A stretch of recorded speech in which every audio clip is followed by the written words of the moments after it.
네, 안녕하세요. 이번 주 집현전 중급반에서 발표를 하게 된 14조 장동건입니다.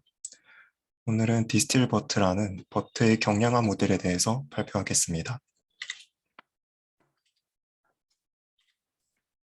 먼저 기존 버트의 문제점, 그리고 경량화 모델의 필요성을 인트로덕션에서 언급하고 디스틸 버트에 사용된 너울리지 디스틸레이션 개념에 대해 알아본 다음 디스틸 버트 모델의 구조 및 특징에 대해 설명을 해드리고 이제 마지막으로 디스틸버트 모델의 성능을 검증해보는 순서로 발표를 진행하겠습니다.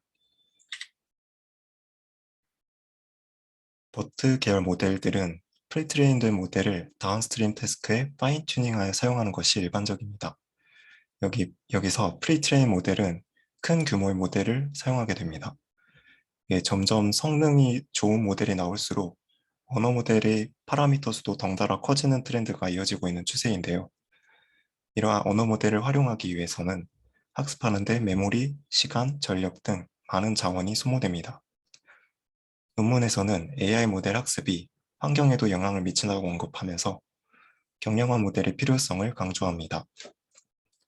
또한 대규모 언어 모델은 메모리 용량, 프로세서의 성능 등의 한계 때문에 학습 및 추론할 수 있는 장치가 제한적이어서 일반적인 사양, 데스크탑, 모바일 디바이스 등에 활용하기는 어렵습니다. 그래서 본 논문에서는 기존 버트보다 40%더 가볍고 속도는 60%더 빠른 모델을 제안합니다. 여러 다운스트림 태스크에 파인 튜닝 되어도 그 성능을 유지하면서 모바일 디바이스에서도 추론이 가능할 정도로 가볍고 빠른 모델일 것이라고 논문에서 소개합니다. 그리고 모델 이름이 디스틸버트인 것처럼 이 모델에서는 너울리지 디스틸레이션이라는 기법으로 모델의 성능을 최대한 유지하면서 더 가볍게 만듭니다. 너울리지 디스틸레이션은 사전 훈련된 큰 규모의 티처 모델을 예측 클래스 확률 분포인 소프트 프레딕션 값을 목표로 하여 스튜던트 모델이 티처 모델이 학습한 분포를 배우도록 하는 기법입니다. 티처 모델과 스튜던트 모델의 아웃풋을 비교할 때 원하드 인코딩된 하드 라벨이 아닌 소프트 프레딕션을 사용한다는 것이 특징인데요. 본 논문에서는 소프트 프레딕션을 사용하면 non-zero probabilities의 크고 작은 정도가 테스트 셋에 대한 성능 향상에 도움을 주어서 결과적으로는 모델의 제너럴라이제이션에 도움을 준다고 합니다. 이렇게 티처 모델과 스튜던트 모델 간의 분포 차이를 디스틸레이션 로스라고 본 논문에서 정의합니다. 그리고 또한 힌튼의 knowledge distillation에 대한 논문에 의하면은 소프트 프레딕션을 구할 때 softmax temperature라는 것을 사용을 하는데 이번 논문에서도 그 수식을 그대로 사용하였다는 특징을 가지고 있습니다.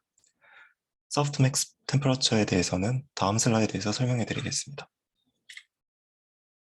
디스틸레이션 로스에서는 softmax 펑션을 기존과 다른 형태로 사용을 합니다. softmax temperature 값이 softmax 수식에 추가된 형태입니다.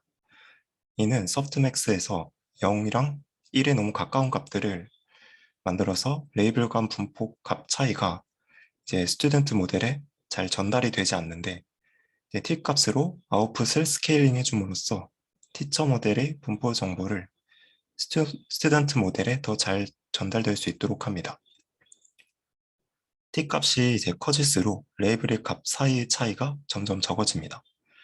예시를 보시면은 그냥 소프트맥스를 사용했을 때 이제 아웃풋이 0.0003, 0.0009, 0.9987 이렇게 되던 분포가 템퍼러처를 적용을 시키면은 0.059, 0.083, 0.857로 분포 값 간 차이가 줄어들게 됩니다.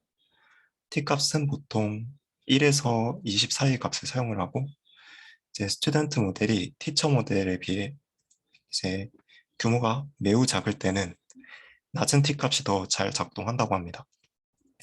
이렇게 템퍼러처는 디스틸레이션 로스를 구할 때만 사용을 하고 이제 인퍼런스 같은 경우나 그리고 뒤에서 언급할 MLM 로스 같은 경우에는 기존의 소프트맥스를 사용합니다. 여기까지 구한 소프트맥스 값으로 티처 모델의 분포와 스튜던트 모델 분포 간 크로스 엔트로피를 구합니다. 이렇게 크로스 엔트로피를 구한 것으로 디스틸레이션 로스로 정의합니다. 로스는 디스틸레이션 로스 말고도 두 가지가 더 있어서 총 3개의 로스 펑션을 선형결합한 값을 최종 로스로 여기는데 다음 로스도 한번 살펴보겠습니다. 마스크드 랭귀지 모델링 로스는 앞에서 학습했던 똑같은 데이터로 스튜던트 모델의 MLM 로스를 최소화시키도록 학습시킵니다. 여기서는 기존의 버트 MLM 학습과 동일하면서 소프트맥스도 기존의 식을 사용하고 하드 프레딕션 값을 사용합니다. 네, 다음으로 컷사인 임베딩은 허깅 페이스 팀에서 새로 추가한 로스인데 이 로스를 포함했을 때 더 효과적이었다고 합니다. 스튜던트 모델과 티처 모델의 마지막 레이어의 히든 스테이트 벡터를 각각 가져와서 컷사인 임베딩 로스를 구하게 됩니다. 이렇게 구한 3개의 로스를 선형 결합하여 최종 로스로 사용합니다. 다음으로 디스틸버트 모델의 구조와 특징을 살펴보겠습니다. 티처 모델은 기존의 버트를 사용하지만 스튜던트 모델의 경우에는 버트 모델의 구조에 약간 차이점이 있습니다. 먼저 토큰 타입 임베딩을 제거합니다. 토큰 타입 임베딩을 제거한다는 것은 버트에서 세그멘트 임베딩을 제거한다는 의미랑 똑같습니다. 트랜스포머 라이브러리를 한번 사용해 보신 분이라면은 트랜스포머 라이브러리에서 버트 모델을 사용할 때 그 입력에서 토큰 타입 IDs라는 이름으로 주는 부분이 바로 이것에 해당합니다. 세그멘트 임베딩을 사용을 하지 않아서 넥스트 센텐스 프레딕션도 역시 사용을 하지 않습니다. 그리고 풀러가 있는데 풀러를 제거를 합니다. 그 풀러를 제거한다는 것은 기존 버트에서 마지막 레이어의 히든 스테이트 벡터에서 그 첫 번째 토큰인 풀러 아웃풋을 사용을 하지 않겠다는 의미입니다. 그리고 또한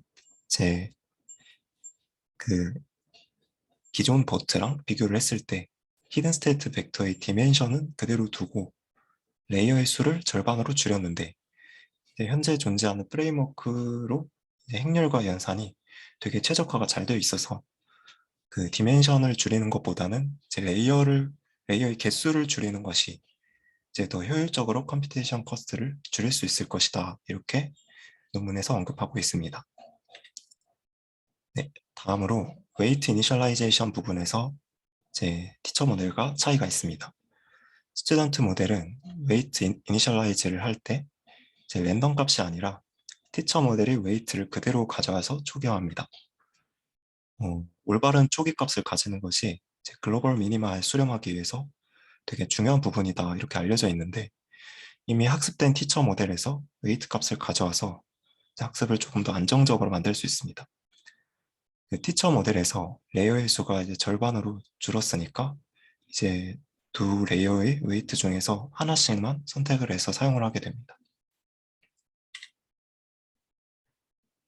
마지막으로 디스틸버트를 이용한 실험 그리고 다른 모델과 비교한 결과입니다.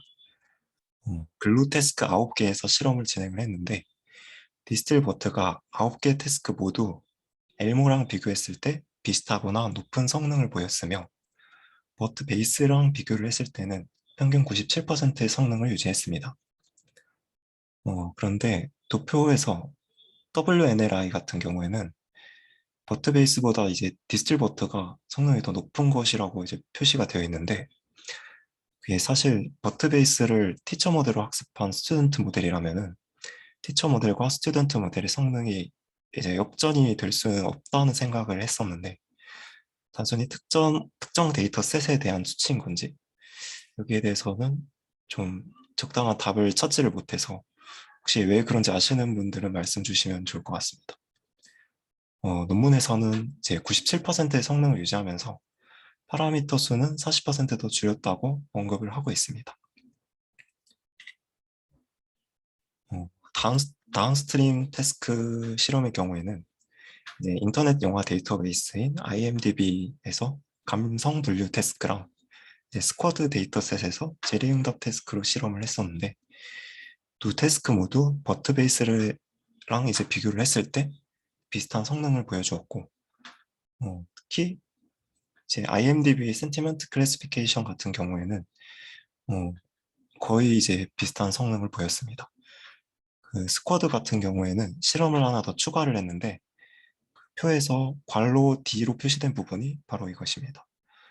어, 이제 이 실험 같은 경우에는 그 프리트레인이랑 파인 튜닝 과정에 모두 디스틸레이션을 적용한 것인데 그 결과 이제 그 프리트레이닝 단계의 디스틸레이션을 적용한 것보다는 성능이 더 향상되었음을 보였습니다.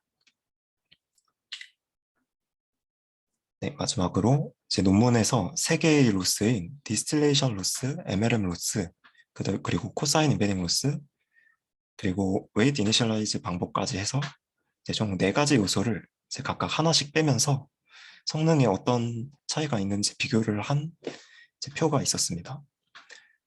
첫 번째 줄은 이제 디스틸레이션 로스를 제거한 거고, 둘째 줄은 코사인 임베딩 로스, 셋째 줄은 MLM 로스, 그리고 넷째 줄은 로스는 그대로 두고 이제 티처 모델에서 웨이트를 가져오지 않고 랜덤으로 웨이트 이니셜라이제이션을 한 것인데 이제 결과를 보니까 MLM 로스를 제거했을 때 성능 하락폭이 제일 적었습니다.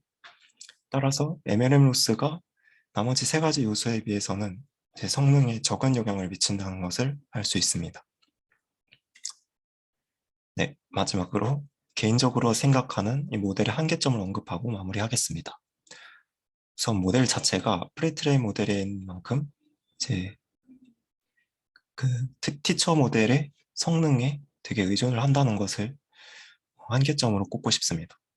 제 논문 앞부분에서 대규모 모델의 학습 비용, 환경 문제 같은 것을 언급을 했었는데 이제 결국 스튜던트 모델을 만들기 위해서 성능 좋은 티처 모델을 만들어야 하는 게 아닌가 하는 생각이 들었습니다.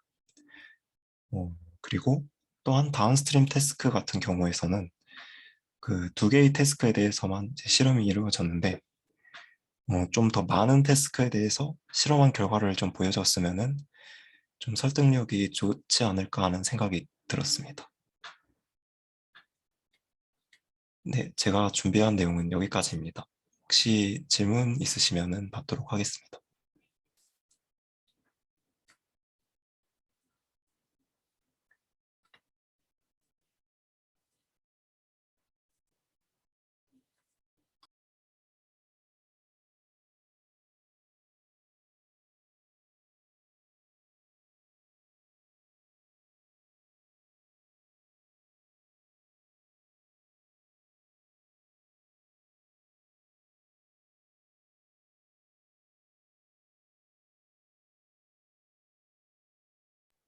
네, 질문 없으시면 여기서 발표는 마무리 짓겠습니다. 발표 들어주셔서 감사합니다.